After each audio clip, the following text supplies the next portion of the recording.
1년짜리 코스 중에 두 번째 드디어 코스. 혹시 작년에 이 강의를 안 들은 사람? 내 강의를 안 들은 사람?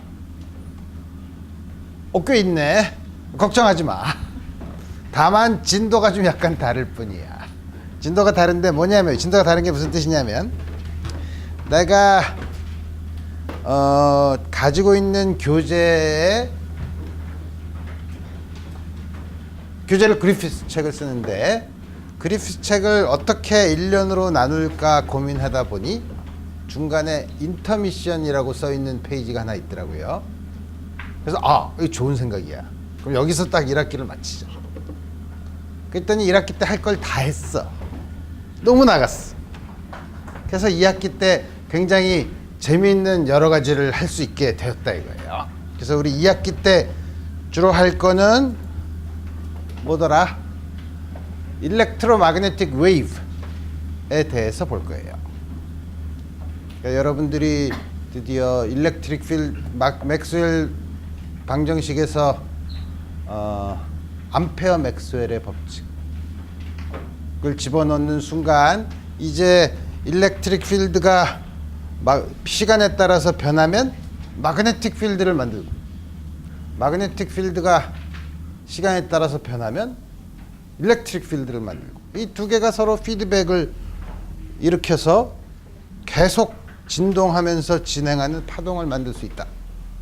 그리고 가능성에 대해서 여러 가지 특성을 여러분들이 1학년 때 일반물리 2학기 후반부에 아주 자세히 공부를 했었죠.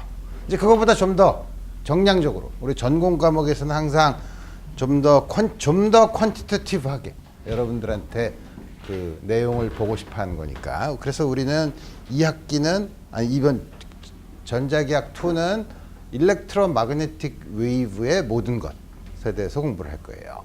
그래서 먼저 일렉트로마그네틱 웨이브가 진공을 가는 경우, 그 다음에 어떤 갇혀진 통 안에서, 파이프 안에서 전달되는 경우, 그런 걸 우리가 웨이브 가이드라고 하고, 또 하나는 그럼 이제 이게 파동이니까 우리 파동인 경우에는 우리 항상 뭘 하냐면 매질 속을 지나갈 때는 어떻게 하냐. 그래서 그 매질이 유리와 같이 다이렉트릭인 경우, 투명해서 빛이 통과하는 경우, 물론 통과하면 파동은 항상 매질이 굴절률이 다른 경계면을 통과할 때 반드시 일부는 반사하고 일부는 굴절하는 성질이 있죠. 이제 그럴 경우에 좀 더 퀀티테티브하게 우리 어떻게 다음과 같은 매질이 다른 경계면을 지났을 때 파동이 어떻게 전달되느냐 하는가를 이제는 지난 일반 물리에서는 정성적으로 우리가 모든 걸 다루었지만, 우리 여기서는 맥스웰 방정식에 바운더리 컨디션을 넣어서 정량적으로 풀어볼 거라 이거예요. 네. 그 다음에 그 매질이 꼭 다이렉트릭 혹은 인슐레이터일 필요가 있나? 금속 안을 일렉트로마그네틱 웨이브가 지나가면 어떻게 되는데? 뭐 이런 여러 가지 사실 여러 가지 현상에 대해서 우리 좀 더 그 수학적인 툴을 이용해서 좀 더 자세히 분석할 수 있는 기회를 가질 거예요. 그 다음에 그러면 전자기파가 만들어진다고 했는데 진공에서 만들어지면 그거가 어떻게 여러 가지 매질을 통해서 이동하는가를 보지만, 또 하나는 그러면 더 다른 문제는 그럼 그 전자기파는 어떻게 만드냐. 전자기파는 우리가 역시 일반 물리 때 여러분들한테 정성적으로 설명을 할 때는 어떻게 하냐면, 전하를 띤 물체가 가속 운동을 하면 전자기파가 나온다고 하죠. 우리가 레디에이션, 흔히 레디에이션이라고 불러요. 그래서 우리 그런 레디에이션, 다이폴 레디에이션, 그런 레디에이션 패턴, 어떤 전하가 어떤 식으로 진동을 하면 어떤 종류의 전자기파가 나오는지, 어떤 종류의 전자기파란 폴러리제이션, 다시 말하면 전기장의 진동 방향이 어떻게 나오는, 그 다음에 전하가 나오는 전자기파의 세기가 방향에 대한 의존성은 뭐 이런 거 다 물어볼 거예요. 그래서 그걸 다 하고 나면 이제 끝나지만 아주 재미있는 사실은 우리가 전기장과 자기장을 여태까지 지난 학기까지는 뭐 스테디 스테이트나 스태틱 케이스, 정지한 경우를 생각해 봤는데 우리 이제 굉장히 재밌어지죠. 재밌어진다는 게 무슨 말이냐면 예를 들어서 전하가 정지해 있어.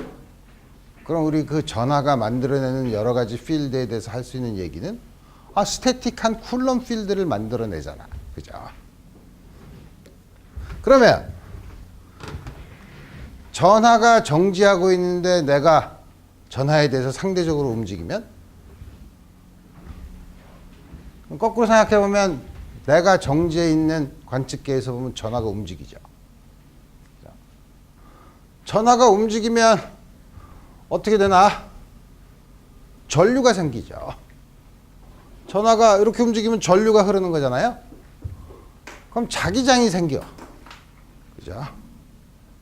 전기장은 정지했을 때 나오는 전기장과는 다른 모양을 가져요. 그러니까 이상해지죠. 뭐냐면 한 관측자랑 그 관측자에 대해서 상대적으로 움직이는 관측자는 그 전하가 만들어내는 전기장과 자기장을 다른 양으로 관측한다. 다음과 같은 상황은 어디서 많이 들어봤죠. 이게 특수상대론이에요. 그죠? 그래서 여러분들이 1학년 때 역시 일반 물리에서 특수상대론을 여러분들은 배웠나? 안 배웠나?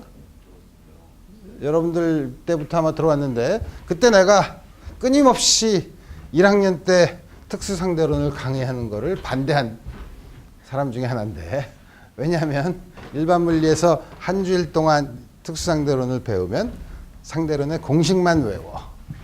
그건 재미없죠. 그래서 우리 이 전자기학 시간에 레디에이션까지 끝나고 나면 전기장과 자기장이 한 관성계와 다른 관성계 사이에 있는 관측자 사이에 전기장과 자기장 사이의 관계가 어떻게 되느냐 하는 걸 볼 거예요. 근데 그런 걸 보려면 당연히 처음부터 전기장과 자기장을 보기에는 너무 어려우니까 먼저 카이네마틱스, 다시 말하면 로렌츠 트랜스포메이션이 왜 일어나는가에 대해서 공부를 하고 그 다음에 다이내믹스, 전하를 띄지 않고 물체가 그냥 운동을 하는 것을 어떻게 다룰 것인가 하는 걸 보고 그 다음에 전기장과 자기장이 다른 관측자에게는 어떻게 보이고 측정이 되고 그들 사이에는 어떤 관계가 있는지 우리 이런 걸 볼 거예요.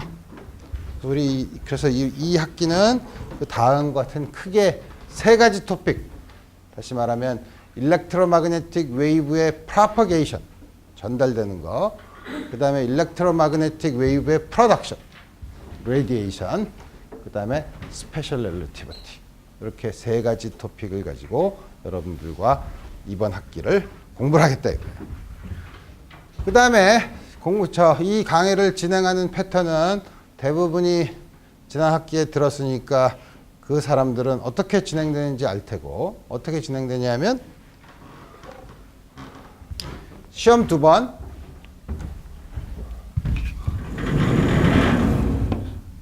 중간,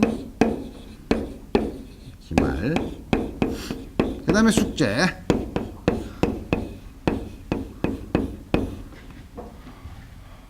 이게 어떻게 되더라? 내가 강의 계획표에 올려놨는데 35, 30. 그래서 학생들이 대부분 몇 년간 나의 강의에 대한 소문을 들을 때, 이 교수님은 성적을 굉장히 짜게 준다 라는 누명을 계속 쓰고 있었는데 지난 학기에 평균이 B였는데 A 플러스를 좀 적게 줘서 그렇죠. 근데 그 학생들이 딴 학생들이랑 너무 차이가 나서 다 주려고 하면 밑에가 너무 많아서 다만 A 플러스가 좀 적었지. 그래서 A를 굉장히 많이 준 걸로 알고 있는데 어쨌든 다음과 같이 하고 숙제는 지난번처럼 나오고 그 다음에 조교가 좀 있다가 내가 한 10분 정도 일찍 끝내서 조교랑 하면서 내가 조교 이름을 조교 이름이 김혜형일걸? 아닌가? 맞을 거예요. 다음과 같은 역시 조교. 이 친구가 뭐냐면 똑똑할 뿐더러 지금 전자기파를 가지고 별 이상한 시뮬레이션을 하는 연구실에 있기 때문에 아주 이 과목에 적합한 조교로 좀 이따가 와서 그 연습 시간을 정할 거예요. 그리고 여러분들한테 다시 한번 강조를 하지만 우리 이 과목을 여러 가지 배우는 물리학에서 배우는 특히 학부에서 배우는 과목은 여러분들이 보기에는 굉장히 수식이 많고 수학적이고 그렇긴 하지만 거기에 현혹되지 말라는 거죠. 우리의 기본적인 목표는 문제를 푸는 거예요. 프로블럼 솔빙이에요. 프로블럼 솔빙은 항상 세 가지 단계가 있죠. 뭐더라? 문제를 해석하기. 두 번째, 문제를 풀기. 마지막으로 답을 보통 우리 사람이 하는 말로 하기. 이거예요. 그래서 여러분들이 숙제를 하거나 뭐 시험 문제를 풀거나 뭐 이런 여러 가지를 할 때 항상 다 그 방법. 이게 바로 이게 딴 사람들이 풀어본 문제를 푼 게 숙제고 딴 사람이 안 푼 문제를 푸는 게 연구죠. 딴 사람이 안 푼 문제는 괜히 안 풀었나? 어려워서 안 풀었지. 그럼 나한테는 안 어려울까? 어렵지. 근데 어떻게 사람들이 그렇게 많이 연구를 하지? 그래서 아까 프로블럼 솔빙의 세 가지 단계 중에 첫 번째 단계가 뭐라 그랬죠? 프로블럼의 해석이었죠. 연구에서는 그게 딱 하나로 바뀌어. 내가 풀 수 있는 문제 만들기야. 그게 중요하죠. 풀 수 있는 문제를 만들어야지. 풀 수 없는 문제를 만들면 그런 거 누가 못해. 그죠? 그게 이제 연구가 좀 어려운 거죠. 어쨌든 이 연습을 하는 거니까. 근데 그 연습을 하면서 푸는 방법은 여러분들 머릿수만큼이나 푸는 방법은 많아요. 여러분들한테 일기를 쓰라 그러면 다 여러분들 학생 수만큼의 다른 얘기가 나오듯이 물론 답은 같더라도 푸는 방법이나 아이디어를 전개하는 과정은 각각이 전부 다 다르다 이거예요. 그러니까 소설 쓰는 거랑 문제 푸는 건 소설 쓰는 거랑 같아. 여러분의 얘기를 쓰는 거야. 남의 얘기를 쓰지 말아요. 여러분들의 얘기를 써요. 그게 그래서 과학이 극단적으로 가면 창조적인 일이죠. 아주 예술가와 별로 다르지 않아요. 왜냐하면 여러분들의 머릿속에 있는 별 희한한 생각을 글로 쓰는 거야. 우리 그렇게 생각을 하고. 오케이. 자, 이제 대부분의 내 강의를 시작하기 전에 인트로덕션은 다 얘기를 했고. 여러분들도 이제 드디어 한 학기가 시작되는구나. 근데 여기선 궁금한 게 뭐 없나? 하고 강의 진행에 대해서 질문 있는 사람? 저희 저번 학기는 연습 수업 안 했는데 이번 학기 하는 거예요? 지난 학기는 굉장히 연습이 내가 보기에는 그래서 걔가 잘렸어. 왜냐하면 보니까 숙제도 채점도 너무 늦고 그래서 이번에는 조교가 이제 내가 특별히 부탁을 하고 그래서 이번에는 아마 정기적으로 이루어질 거예요. 또 다른 질문? 지난 학기에 조교 때문에 불평이 많았구나. 생기긴 예쁘게 생겼는데. 또 다른 질문? 성범이도 지난 학기에 처럼 유튜브에 가입했다고. 잘 안 들려. 이번 강의도 지난 학기처럼 유튜브에 가입했다. 나와요. 한 번 시작하면 끝을 봐야지. 하나 1만 올리고 2를 안 올릴 수가 없지. 그래서 이게 끝나면 유튜브에 물리학의 모든 필수 과목이 내가 다 유튜브 과목이 올라가 있지. 일반 물리, 고전역학, 수리물리, 양자역학, 전자기학이야. 이렇게 올라갈 거예요. 그 다음에 또 특별히 그 이러닝 센터에 부탁을 해서 지난 학기와 마찬가지로 너무 늦게 나오지 않게 빨리 나올 수 있도록 내가 부탁을 했으니까 만약에 복습을 하고자 한다면 그렇게 지난 학기와 마찬가지로 그렇게 어렵지 않을 거라 이거예요. 또 다른 질문? 앞에서부터. 그 따로 질문이 있으면 교수님 강의실 어떤 곳이? 내 강의실? 내 사무실? 내 사무실은 고대인의 정신 419에 있어. 그래서 나는 내 생활 패턴은 12시부터 밤 10시까지 있어요. 아침엔 운동을 해. 그래서 12시부터 10시까지 있어. 그 안에 불이 켜져 있기만 하면 언제든지 들어와도 돼요. 들어와서 물어봐도 돼요. 또 뒤에 누가 잠깐 하나 앞에서. 지난 학기에 과제가 많았다고 생각하나 보지?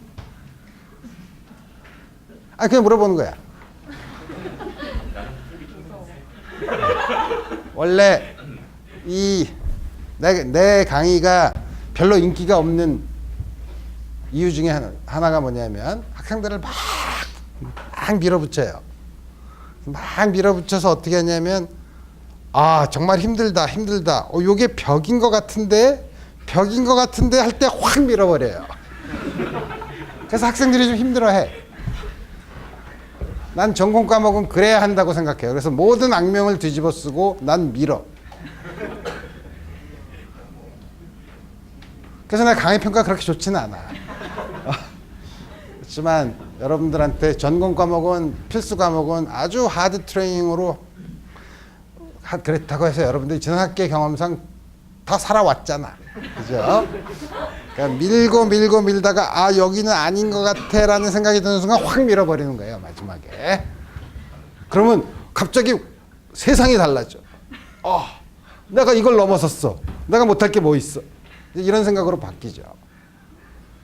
근데 지금 여러분들이 지난 학기에 아주 잘 넘어왔기 때문에 이번 학기에도 그것을 내가 늦추리라고는 기대하지 말아요. 그렇지만 그렇게 많지는 않을 거예요. 한 8개? 숙제 한 8개?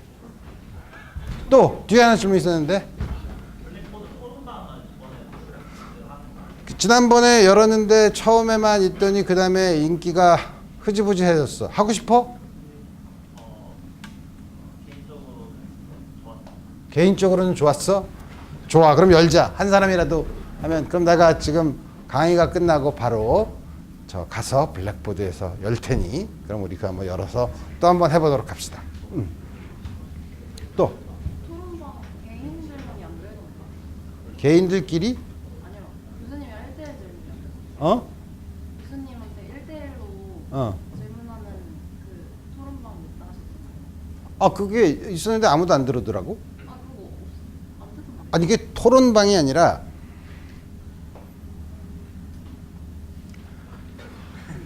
그 찾아와 그냥 나한테. 나도 잘 몰라 그런 거. 하려고 했는데 우리 토론방 하나만 합시다. 여러 개 놀면 이제 복잡하잖아. 또 다른 질문?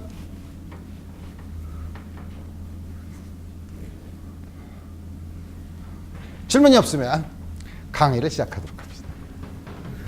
그래서 우리 연습 시간은 내가 좀 이따가 올 테니까. 그래서 우리 이번 학기에 강의할 거는 사실 웨이브 이퀘이션을 기본적으로 푸는데 그래서 좀 복잡해요. 그래서 여러분들이 수학적인 것에 굉장히 묻혀서 피직스를 이해하기 어려울 수 있는데 내가 항상 복잡한 계산이 끝난 다음에 이거의 결과의 물리적인 의미가 뭐다 이런 걸 얘기할 테니까 우리 그때 같이 한번 여러 가지 그 뒤에 있는 피직스를 여러분들이 보려고 하는 게 중요하다 이거예요. 그래서 우리 처음부터 맥스웰 이퀘이션을 이용해서 바로 웨이브 이퀘이션을 유도하는 것이 아니라 먼저 그것을 하기 전에 우리가 여태까지 맥스웰 이퀘이션을 배웠으면 그 맥스웰 이퀘이션을 보면 우리 그 맥스웰 이퀘이션의 특징이 무엇인가를 먼저 한번 살펴보고 그 다음에 우리 웨이브 이퀘이션을 풀어보는 시간을 가지도록 합시다. 뭘 보냐 하면 우리가 사실 고전역학에서도 문제를 쉽게 풀려면 그 안에 보존되는 양이 뭐냐 이걸 알면 우리 인생이 쉬워진다 이거예요. 예를 들면 운동량 보존. 그러면 충돌 문제에서도 안에는 무슨 일이 하든 처음 운동량의 합이랑 마지막에 운동량의 합이 같다는 조건을 쓰면 또 에너지가 보존된다고 하면 이런 것들이 뭐냐면 그 안에 있는 복잡한 뉴턴의 방정식을 써서 복잡하게 방정식을 풀지 않더라도 그 시스템 안에서 어떤 일이 벌어진 거에 대한 이해를 잘 할 수 있다. 맥스웰 방정식도 마찬가지예요. 그러니까 일렉트로마그네틱 필드 혹은 전하를 띤 입자가 움직이는 경우 다음과 같은 경우에도 이 시스템의 소위 대칭성, 시미트리를 보는 게 이 시스템을 이해하는데 굉장히 중요하죠. 그래서 우리 뭐냐면 맥스웰 이퀘이션에서도 여러 가지 보존 법칙이 성립하는데 우리 그런 어떤 보존 법칙이 성립하냐? 우리 그거에 대해서 먼저 살펴보자 이거예요.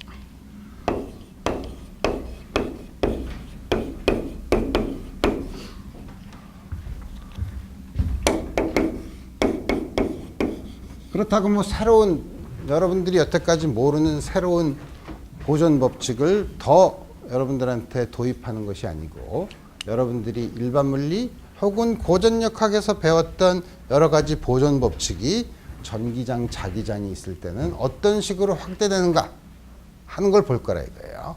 당연히 여러분들이 잘 아는 모멘텀, 에너지, 앵귤러 모멘텀 컨서베이션이 전기장과 자기장이 있으면 어떻게 되느냐 하는 걸 이제 보겠다는 거죠.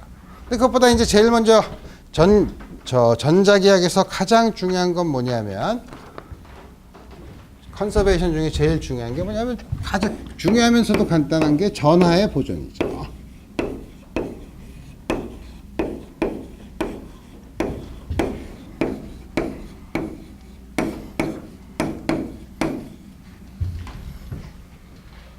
뭐냐면 우리가 이 공간에 전하가 막 퍼져 있어. 그게 연속적이어도 좋고 그냥 띄엄띄엄 떨어져 있는 디스크리트한 차지라도 괜찮은데 그 적당한 볼륨이 있어. 이 볼륨 안에 볼륨이 있고 그때 여기에 볼륨을 둘러싼 폐곡면의 서피스를 우리 S라고 부르면 우리가 잘 아는 건 뭐냐면 여기서 요 안에 있는 전하가 시간에 따라서 전체 요 안에 포함되는 전체 전하의 양이 시간에 따라서 변할 수 있죠. 변하는데 요 안에서 갑자기 폭 생겼다 폭 없어지는 게 아니라 요 안에서 전하가 줄어들면 반드시 표면을 통해서 밖으로 나갔다는 거예요. 이게 보존된다는 거죠. 그러니까 갑자기 요 안에서 펑 생겼거나 없어지면 그렇지는 않죠. 그래서 소위 전하는 일렉트릭 차지는 컨티뉴어티 이퀘이션을 만족해요. 그래서 보면 요 안에 있는 전하, 차지, Q 물론 시간에 따라서 변할 수 있지만 이건 우리가 어떻게 하냐면 그래서 아주 작은 볼륨 안에 차지 덴서티 단위 시간당 아니지 단위 부피당 전하 요거를 다음과 같이 적분한 게 바로 이 안에 있는 전하죠. 그 다음에 여기로 나가는 것 커런트 덴시티 요건 차지고 요 바깥으로 흘러나가는 건 전하가 지나가니까 전류가 되죠. 그러면 이 폐곡면에 대해서 전부 다 적분을 하고 싶으니까 요 단위 면적당 나가는 전하의 양. 그게 뭐냐면 current density가 되겠죠. 단위 면적당 전하가 얼마나 나가나. 그 우리 지난 학기에 본 것처럼 current density로 표현되는데 이 current density를 이용하면 요거 V를 통해서 S로 나가는 current는 어떻게 쓰냐면 서피스에 대해서 다음과 같이 우리 쓴다 이거예요. 그죠? 물론 폐곡면이 있을 때 dA 벡터는 면적 벡터는 나가는 방향을 포지티브한 걸로 우리 잡죠. 그래서 다음과 같이 정한다 이거예요. 그러면 내가 지금 얘기하는 거는 좀 더 아주 컨서베이션 중에서 아주 좀 더 작은 의미에서의 컨서베이션인데 뭐냐면 전 우주에서 혹은 여기서 갑자기 여기서 뽕 없어져도 여기서 그만큼이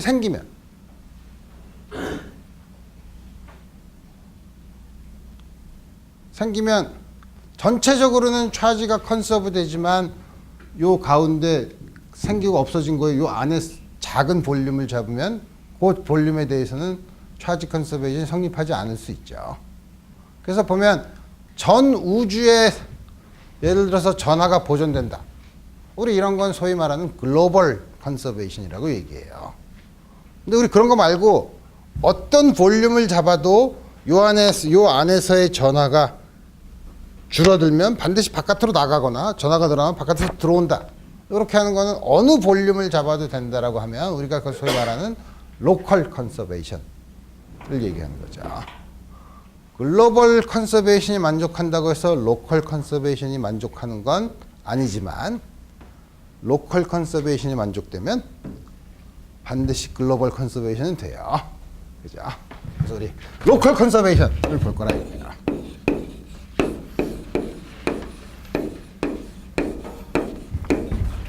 그게 말한 조그맣게 말한 그거예요. EQDT.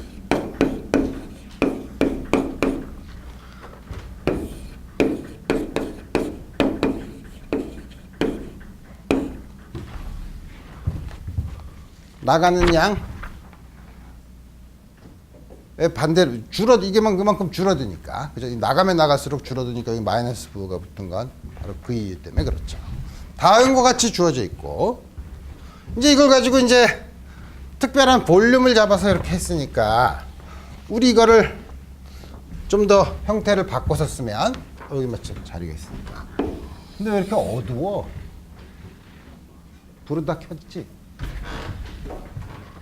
내 책상을 너무 밝게 하고 살아서 그런가? 어쨌든 D 너무 작다. 좀 큰 데다 써. 큰 데다. 근데 이게 분필이 내가 원하는 분필이 아니네. 그럼 그냥 이렇게 써. 어째 자꾸 홀더에서 빠져나가니까. 이건 물지우개를 안 써도 되겠네.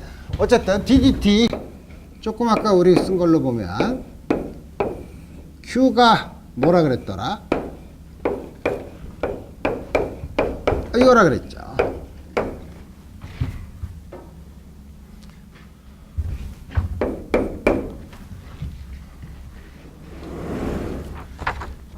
J에 대한 서피스 인테그럴이죠.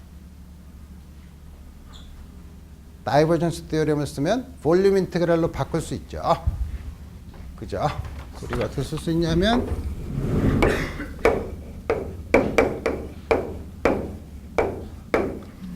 우리 이거 새삼스럽게 증명할 필요 없죠. 수리물리 시간이나 지난 학기에 다 했으니까. 다음과 같이 되면 그래서 우리 이거를 타임 데리버티브를 안으로 집어넣으면 V는 픽스가 돼 있으니까 R은 다 고정돼 있고 시간은 변하는 거니까 그거는 D로 DT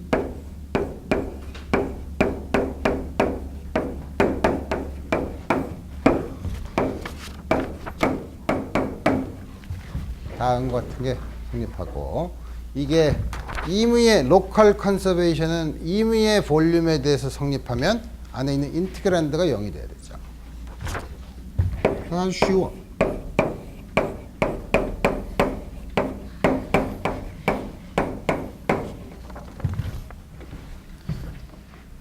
이게 우리가 얻은 로컬 차지 컨서베이션에 의해서 생기는 컨티뉴어티 이퀘이션이에요.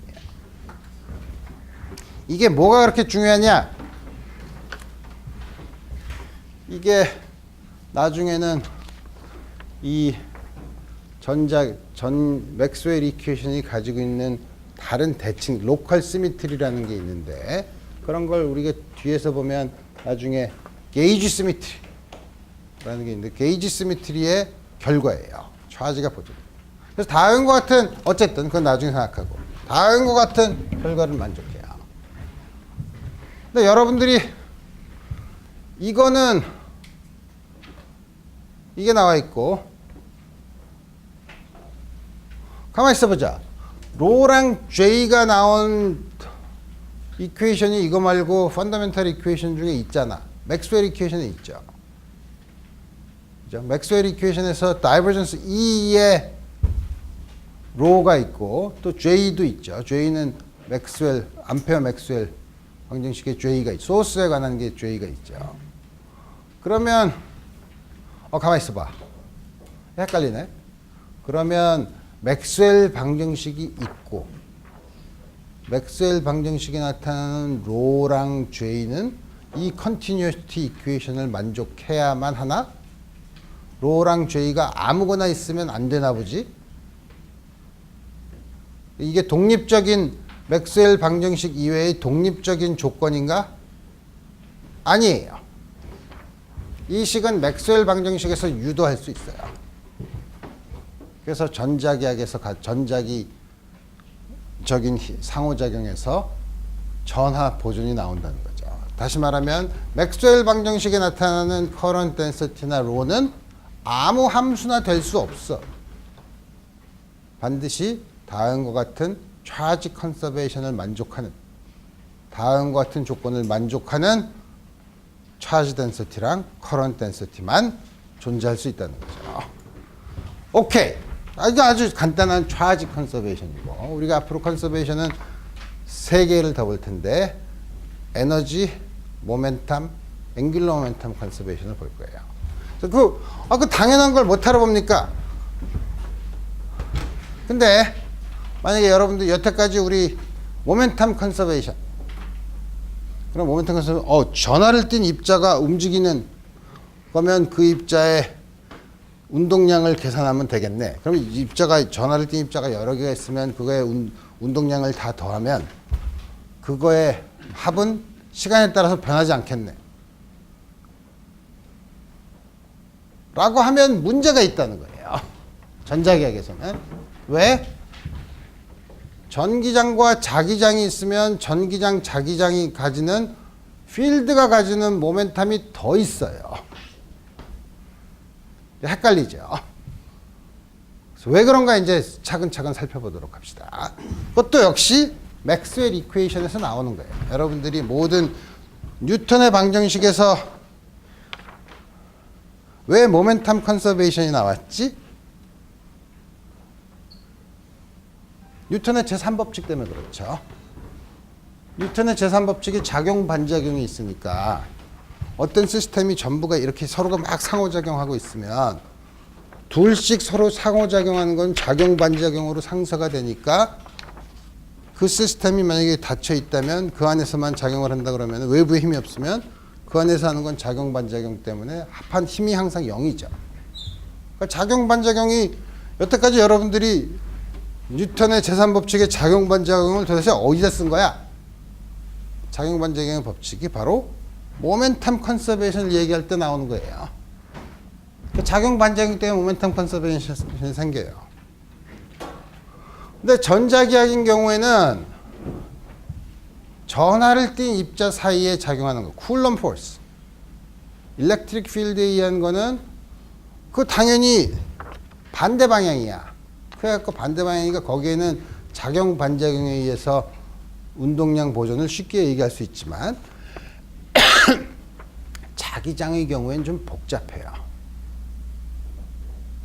그래서 내가 좀 이따가 여러분들이 전혀 이상하게 운동량이 보존이 안 되는 것 같은 이상한 시스템을 만들어 놓고 여러분들한테 보여줄 테니까 우리 그런 경우에 여러분들이 여태까지 잘 알고 있는 컨서베이션 로를 다 집어넣고 싶으면 어떤 식으로 전기장과 자기장이 있는 곳에서는 그 모멘텀, 에너지 혹은 앵귤러 모멘텀의 개념을 일렉트릭 필드와 마그네틱 필드까지 포함시켜서 정의를 해야 된다, 할 필요가 있다 라는 거 이제 여러분들한테 보여줄 거라 이거예요. 듣기만 해도 머리가 아프죠. 나도 그래. 그래서 우리 하나씩 우리 생각해 보도록 합시다. 그래서 이제 드디어 가장 쉬운 차지 컨서베이션은 얘기를 했고 조금씩 복잡한 걸로 가는데 에너지와 모멘텀 컨서베이션을 보기 위해서는 가만히 있어 보자. 지난 학기에 포인팅 벡터를 얘기했었나? 안 했었나? 했었나에 대한 내가 너무 질문을 막연하게 지난 학기에 내가 포인팅 벡터를 언급한 기억이 있는 사람, 기억이 없는 사람, 기억이 없지? 그럼 내가 이제 얘기하면 되죠. 그렇지만 포인팅 벡터는 일반 물리 시간에 그 먼 아득한 옛날에 들어본 것 같은 기억은 있죠. 그죠? 뭐 들어본 것 같기도 하지. 나도 그래.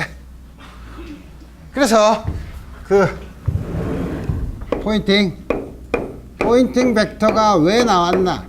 사실은 포인팅 피어렘에서부터 나왔어요. 이게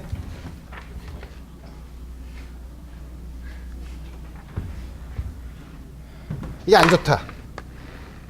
이걸로 쓰니까 지우는 게 영 안 좋네. 그럼 다시 옛날에 들어가서 포인팅 티어렘 훨씬 좋죠. 잘 보이죠. 자, 포인팅 티어렘을 보기로 했다.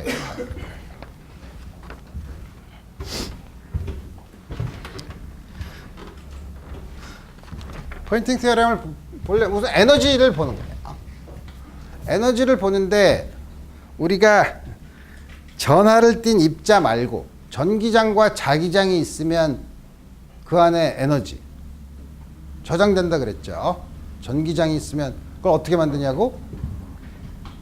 그 전기장의 분포를 만들기 위해서 외부에서 전하를 갖고 와서 그 전기장을 만들었을 때 내가 외부에서 가져올 전하를 모으면서 가지고 왔을 때 한 일, 이게 바로 그 시스템의 전기장에 저장된 에너지 혹은 자기장에 저장된 에너지로. 이렇게 얘기하면 여러분들이 말은 좋은데 그거를 어떻게 표현하죠? 에너지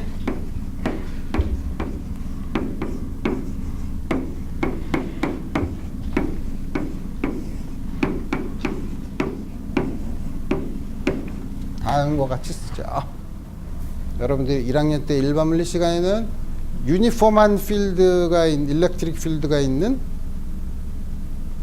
뭐더라? 패럴렐 커패시터 평행판 축전기에서 에너지를 계산하는 거고, 마그네틱 에너지는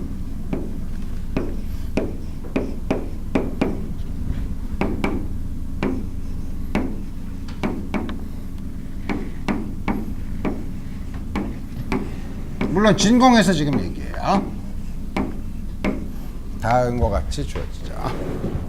그래서 우리가 이거를 처음에는 유니폼한 필드, 유니폼한 마그네틱 필드에서 얘기했지만 우리 그 볼륨을 점점 작게 만들면 볼륨이 아주 작은 데서는 일렉트릭 필드가 그렇게 많이 변하지 않으니까 작은 곳에서는 일렉트릭 필드가 거의 그 안에서는 일정하다고 볼 수 있으니까 필드가 전체가 균일하지 않더라도 막 변하더라고 하더라도 아주 작은 곳 R 근처에서의 D3승 R 부피에서는 거의 일정하기 때문에 우리 에너지 덴시티라는 개념을 쓸 수 있다.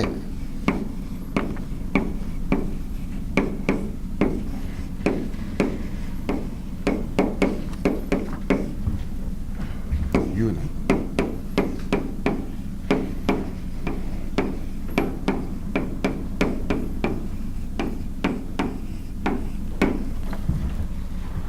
다음과 같이 에너지 덴시티죠. 이거는 물론 여러분들 스태틱 일렉트릭 차지 스테디 커런트인 경우에 다음과 같이 썼어요. 그러면 이게 스태틱하거나 스테디하다는 건 뭐냐면 그 주에 있는 일렉트릭 필드랑 마그네틱 필드가 시간에 따라서 변하지 않는다는 건데, 시간에 따라서 변하면 어떻게 되냐, 시간에 따라서 변하면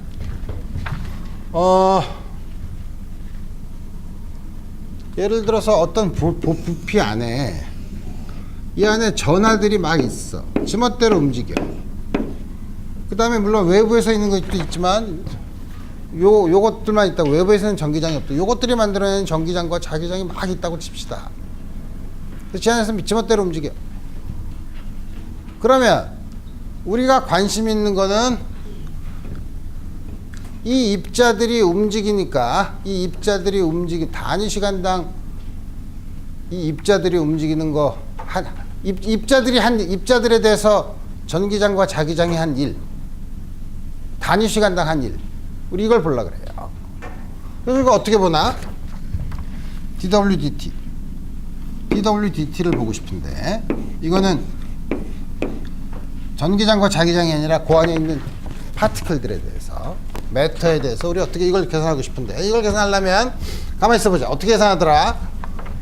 입자 하나가 힘 F를 받아서 DL로 움직였다. 그럼 우리 계산하기 쉽죠. 우리 이거 많이 해봤으니까. dW는 차지 Q에 대해서, 이게 차지 Q라고 하면 FDL이야.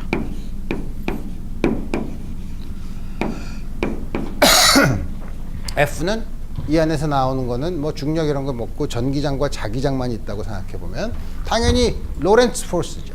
로렌츠 포스라는 게 뭐냐면 Q E V 크로스 B.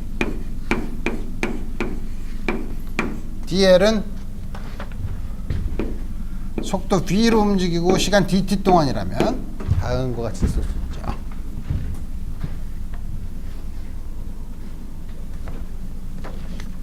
이건 0이죠. 자기장은 일을 안 해요. 정말? 자기장은 일 안 하죠. 0이죠. 이거 앞에 있는 것만 있죠. 그래서 이게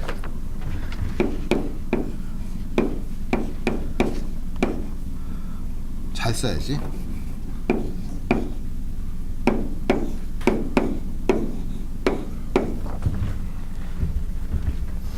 다음과 같이 쓰고, 요게 지금 그냥 디스크리트한 입자로 써서 Q 곱하기 V라고 했죠. 이게 뭐죠? 단위 시간당 전하가 움직이는 거니까 이게 사실 전류예요. 자, 전류라서 우리 사실 쓸 수 있는 건 뭐냐면 여기다가 dt로 나눠주면 dWdt를 구할 수 있는 거죠. 입자에 작용한 전자기적인 힘이 입자의 단위 시간당 한 1은 지금 몇 시야? 이게 몇 시에 끝나더라? 내가 근데 3시, 그러면 조교가 뒤에서 3시 5분에 뒤에서 탭댄스를 추기로 했으니 구경해 볼까? 자, 그래서 보면 dWdt는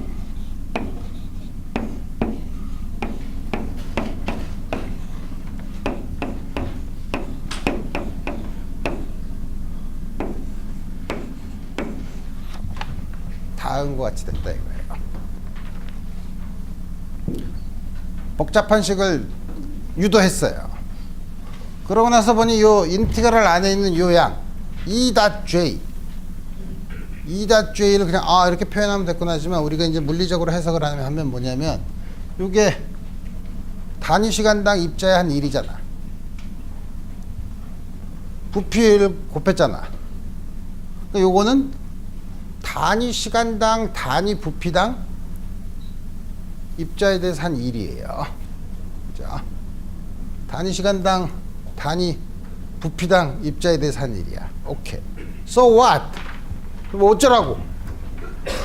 가 아니고 이제부터 어떤 일을 할 거냐면 왼쪽은 전부 다 매터에 관한 거. 전하를 띤 입자의 작용가 한 일. 오른쪽은 전부 다 일렉트로마그네틱 필드만으로 표현해 봅시다. 이건 벌써 일렉트로마그네틱 필드로 돼 있죠. 이거 어떻게 하지? 일렉트로마그네틱 필드로 표현할 수 없는 거 있죠. 맥스웰 방정식을 쓰면 되지 뭐. 자, 맥스웰 방정식을 쓰면 돼. 그래서 맥스웰 방정식에 J가 들어가 있는 게 뭐였더라? 여러분들이 원래 방학이 지나면 모든 것을 다 잊어버리지. 그래서 내가 다 써줘야 돼. 이게 우리가 잘 아는 암페어 맥스웰 법칙에 해당되는 다음 거. 여기 J가 있죠.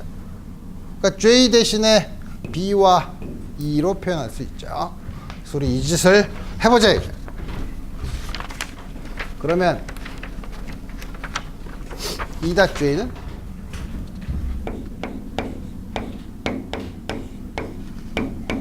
E.J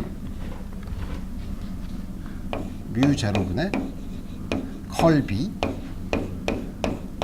저쪽으로 넘겨야 되니까 마이너스 엡실론 제로 dE dt.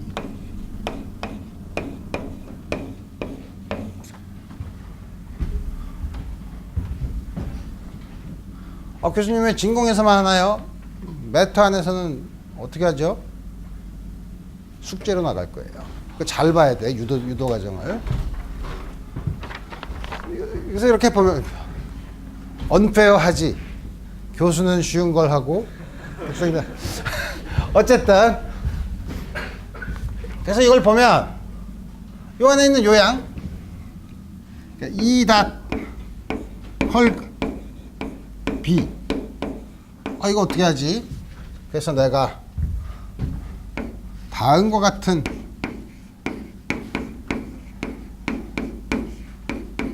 이게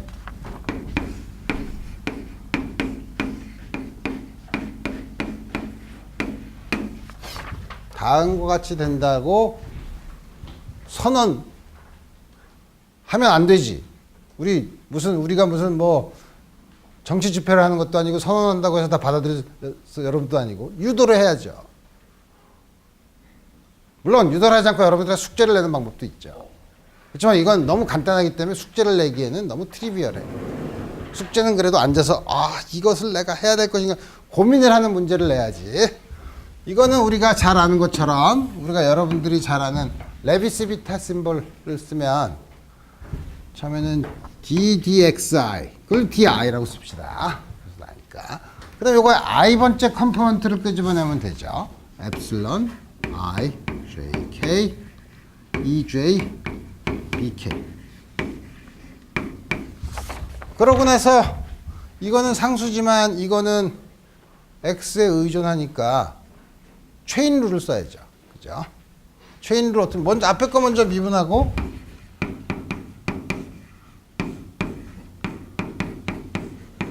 뒤에 거 쓰고 하나 더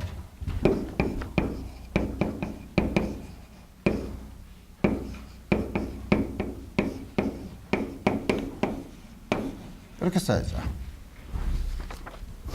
요 앞에 요걸 보면 이게 뭐죠? 컬 2의 k번째 컴포넌트의 정의 아닌가? 그죠? 컬 2의 k번째 컴포넌트를 어떻게 써요? 이렇게 쓰지 뭐. 그래서 이게 뭐냐면 컬 2의 k번째 컴포넌트랑 b야. 그죠? 이거에 이거고 두 번째 거는 이준 이걸 이렇게 하면 ik네. ik가 안 되니까 이거를 순서를 바꿔.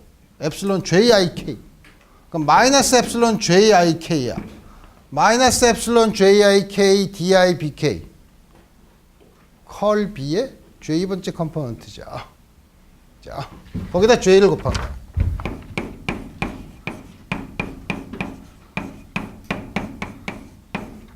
그래서 아주 쉽게 가만히 있어. 이거 마이너스죠. 아까 컬 여기 두 개 바꿨으니까. 그래서 아주 쉽게 증명을 했죠. 그죠? 그래서 이제 요거를 여기다가 위에다가 집어넣으면 이 닷주에는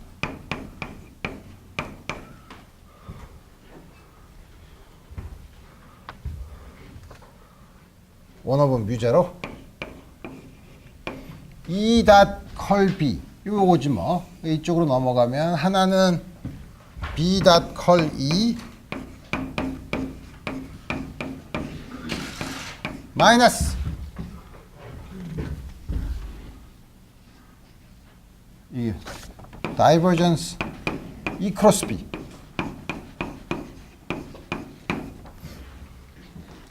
마이너스 엡실론 제로 E 닷 DE DT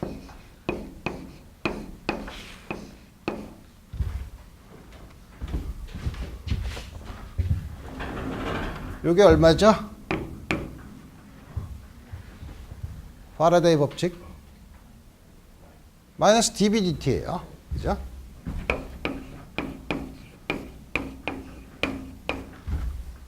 그래서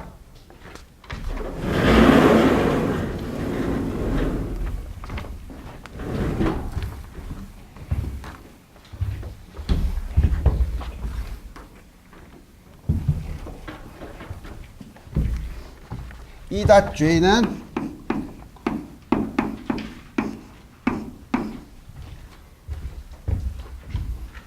마이너스 2분의 1 ddt 엡실론 0 2제곱 요거 체인 룰을 써서 뭘 썼냐면 뭘 쓴 거야? 이거 쓴 거죠. 그렇죠? 이건 2제곱을 미분한 거에 2제곱을 미분하면 요거의 2배죠. 그죠? 요걸 반을 써야 되고 그 다음에 요것도 마이너스 dBdt야. 그럼 요거는 마이너스 b제곱을 미분한 거에 반이어야 되죠. 역시 ddt를 앞으로 끄집어내면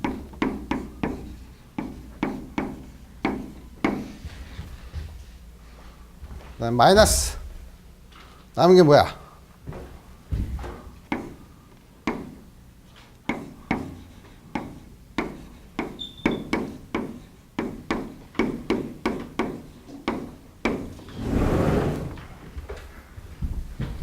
이거를 볼륨에 대한 인테그랄을 한 게 아까 단위 시간당 한 1이라 입자에 대해서 한 1이라 그랬죠. 볼륨 바깥으로 나오면 토탈 데리버티브가 되고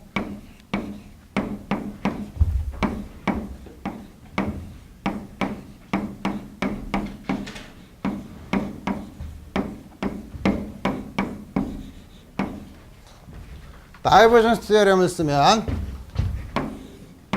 서피스에 대해서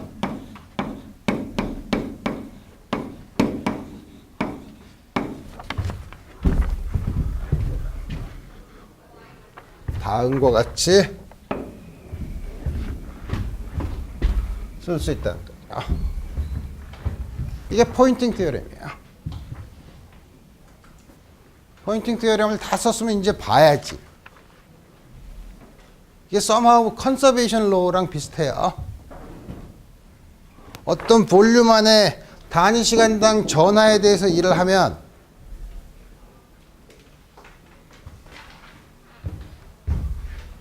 이게 아까 뭐였더라? 일렉트로마그네틱 필드에 저장된 에너지죠. 저장된 에너지가 줄어들거나 아니면 에너지가 서피스를 통해서 바깥으로 나가야 된다는 거죠. 자, 이 부분이 다음과 같이 다시 말하면 이게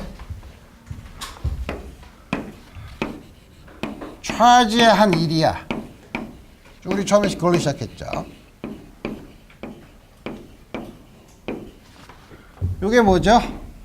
마이너스가 붙었으니까 인크리스가 아니라 줄어드는 거죠.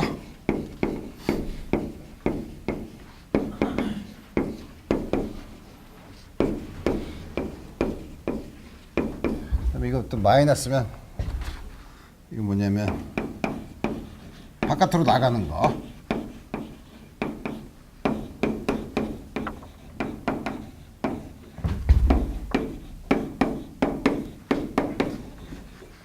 이게 포인팅 디어렘이고, 우리가 그래서 포인팅 벡터를 요 양을 포인팅 벡터로 정의해요.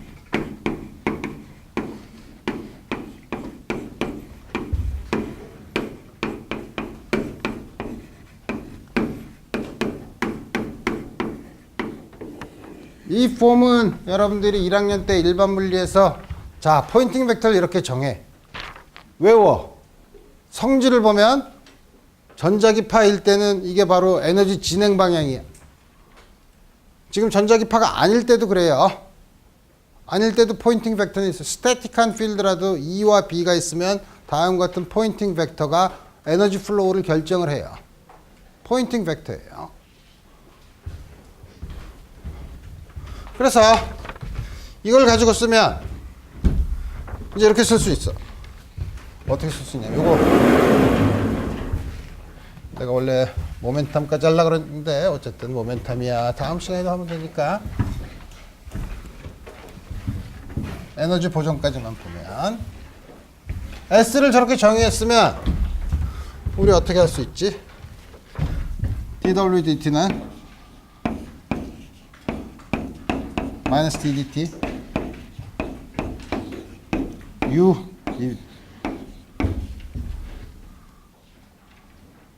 또 나가 뭐였지? 마이너스 서피스에 대해서 dA.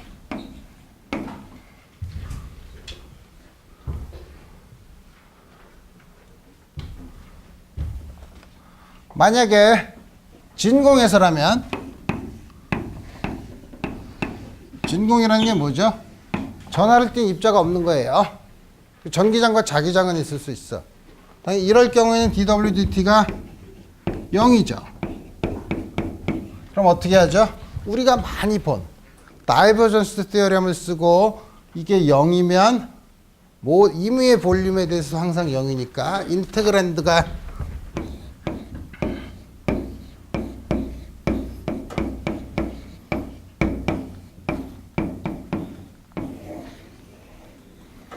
어디서 많이 본 식이죠.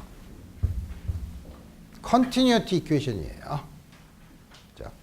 이게 없을 때 다음과 같은 컨티뉴어티 이퀘이션이에요. 일렉트로마그네틱 필드에 의한 에너지가. 이게 있으면 소스로 작용하죠. 그래서 가장 일반적인 경우는 dudt 플러스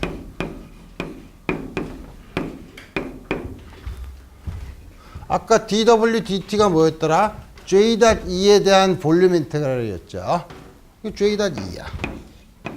부호가 여기 마이너스니까 마이너스 J.E.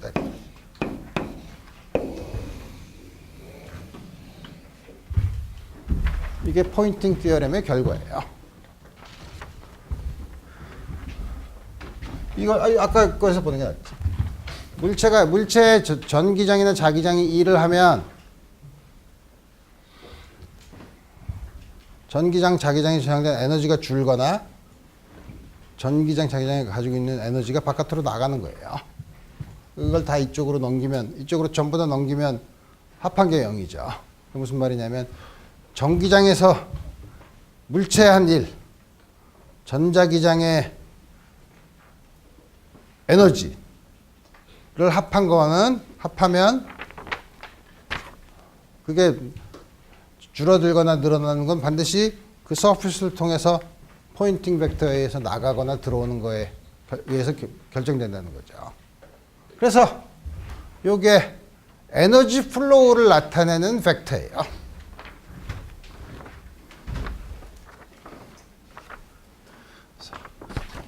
일 1분만 더. 그래서 예를 들면, 쉽게 예를 들면, 쉬운 예를 하나 들면,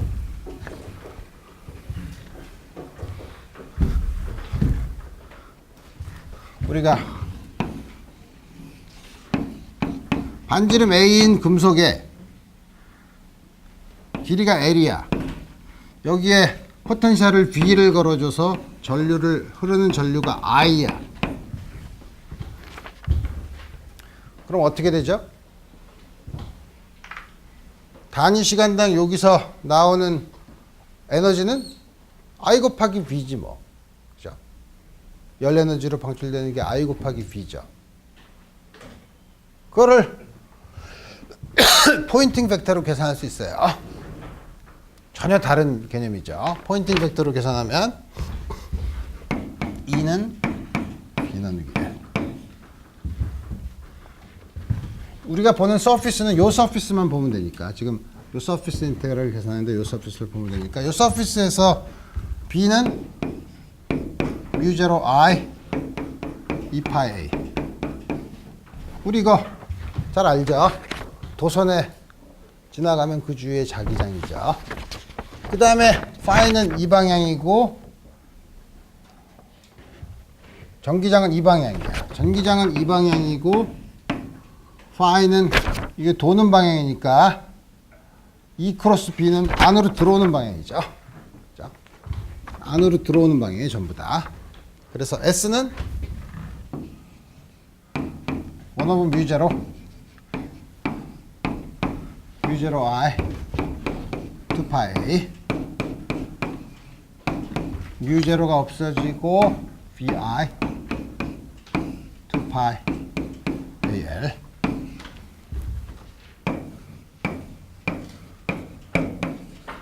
A는 S가 들어오는 거니까 옆에 서피스로는 아니고 여기로만 들어오니까 S가 일정하니까 면적만 곱해주면 되죠. 면적이 2파이 AL이니까 R로 되죠. 그래서 이거는 변하지 않고 E와 B가 항상 일정하니까 전류가 한 일은 다음과 같이 포인팅 벡터에 의해서 결정되는 거랑 똑같이 구할 수 있죠. 다음 시간에는 모멘텀, 앵귤러 모멘텀에 대해서 다음과 같은 컨서베이션을 볼 텐데 여기서 소위 말하는 에너지 스트레스 텐서라는 걸 도입을 할 텐데 그건 우리 다음 시간에 자세히 알아보도록 하고